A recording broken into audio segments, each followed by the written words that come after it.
J.D. 그리어 목사님의 복음 본색이라는 책에 이런 내용이 나옵니다. 하나님께서는 내가 하고 있는 어떤 일로 인해서 지금보다 나를 더 사랑하실 수 없고, 내가 지금 하고 있는 어떤 일로 인해서 지금보다 더 나를 사랑하실 수 없고, 지금 내가 하고 있는 어떤 일로 인해서 하나님 나를 덜 사랑하실 수도 없다.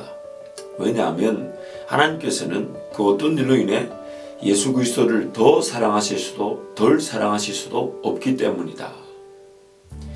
우리가 지금 예수 안에 있기 때문에, 우리가 하는 어떤 일로 인해, 예를 들어서 죄를 지었기 때문에 하나님이 나를 사랑하시는 게 덜 사랑하실 수 없고요.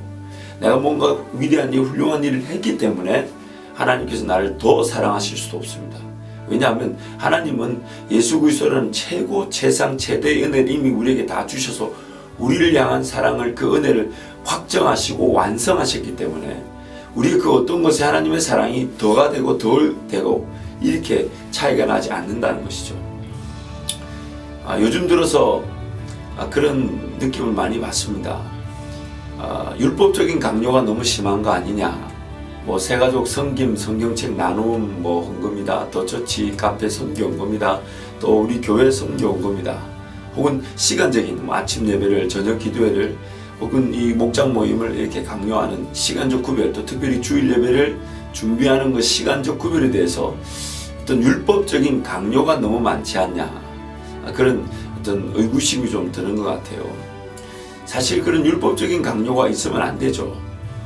복음이라는 거, 하나님 말씀이 있는 그대로 전해져서 그 하나님 말씀이 있는 그대로 우리 모든 청년들, 성도들에게 이렇게 받아들여지고, 그래서 그 하나님 말씀으로 인한 그 감격과 기쁨, 그 자유로 인해서 마땅히 내 삶이 자연스럽게 누군가 이렇게 해라 저렇게 하라는 지목에 의한 어떤 통제에 의한 이 방법적인 제시에 의한 것이 아니라 자연스럽게 자기가 내 삶에 하나님 진정 주인이 되시는구나, 내 삶에 하나님 그분이 진정 왕이 되시는구나.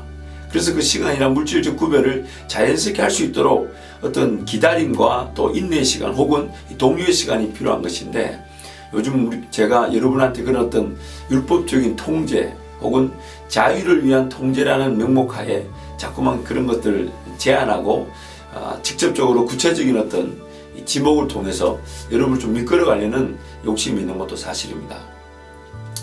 자연스럽게 기다려 줄 만한 이 분명한 여유가 제게 없어요. 왜 그런가 하면 여러분을 못 믿는다기보다는 일주일에 1시간 내외 드리는 예배를 가지고 어떻게 그 복음에 흠뻑 젖어서 삶 전체를 구별할 수 있을까? 사실 딜레마입니다. 매일매일 하나님 그분 중심으로 삶을 살아가면서 하나님 그분을 만끽하고 그분을 즐기고, 그래서 삶에 하나님의 그 인도하심과 나보다 앞서 걸어가시는 그 은혜의 발자취를 쫓아간다면 우리 예배 또한 그 물질적인 헌신은 아마 이렇게 해라 저렇게 해라, 이런 게 있다 저런 게 있다 라고 말할 필요가 없을 것인데, 일주일에 1시간 내에 드리는 그 주일에 한 번 예배에 여러분이 과연 그 정도 성숙을 맛볼 수 있을지, 그리고 현실적으로 여러분 만나 교제를 해보고 대화를 나눠보면 그 정도 성숙을 이렇게 쉽게 보기가 쉽지 않습니다. 그러다 보니 자연스럽게 말씀을 전하는 그 순간에 여러분에게 어떤 자유를 위한 통제라는 명목하에 시간적, 물질적 그런 구별들을 구체적으로 아주 직접적으로 제시하고 지목하고 그렇게 해주기를, 또 그런 연습이다, 그런 훈련이다 이렇게 제안을 하기도 합니다.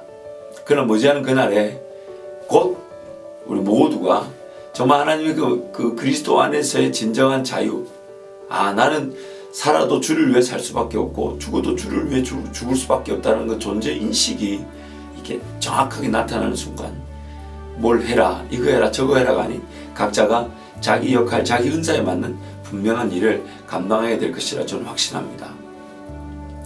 내가 죄를 짓지 않았기 때문에 하나님과 화평의 관계를 이루는 것이 아닙니다. 죄를 짓고 안 짓고의 문제가 아닌 우리 자체가 죄인이기 때문에 예수가 아니고서는 하나님과 화평의 관계를 이룰 수가 없습니다. 내가 뭔가 시간적, 물질적 구별을 드렸기 때문에 하나님이 영광을 받으시고 하나님이 어떤 길을 인도하시는 게 아닙니다. 내가 가진 시간과 물질 이 자체가 벌써 하나님께로부터 와서 하나님의 것입니다. 내가 뭔가 사역에 헌신하고 수고했기 때문에 하나님께서 어떤 열매를 맺게 하시는 게 아닙니다. 사역의 헌신과 수고의 기회를 열어주시고 문을 열어주신 분이 하나님이십니다. 그러므로 우리가 잊지 말아야 될 것은 내가 정말 예수 그리스도 안에 있는 사람인가? 정말 이 세상에서 예수를 말미암아 죽고 예수를 말미암아 다시 사는 자답게 삶의 방향을 잡고 걸어가고 있는가? 그렇다면 정말 예수가 가신 그 길을 우리도 걸어가게 될 것이고 예수가 나타내신 그 일을 우리도 나타나게 될 것이고 예수가 맛보신 그 영광을 우리도 맛보게 될 것입니다.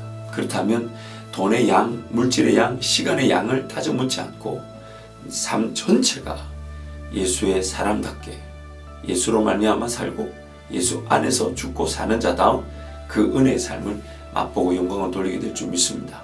그러므로 이제 제 간절한 기도 제목과 바람은 정말 하나님을 주인으로 모시고 살면서 예수로 인해 죽고 예수로 인해 사는 삶임을 깨닫고 인식하고 거기에 따라서 삶의 행보를 맞추어 걸어갈 때 정말 예수 안에 있고 예수로 인하여 죽고 산 존재이기 때문에 그것을 삶의 모든 가치와 기준으로 삼고 한 걸음 한 걸음 한 걸음 걸어가게 될 때에 우리의 삶은 뭘 내가 좀 드려야지, 뭘 좀 헌신해야지, 이런 몸부림과 싸움이 사라지게 되고 하나님 그분에 대한 감교, 기쁨, 즐거움 그리고 안식만이 우리 삶 가운데 가득하게 될 것입니다.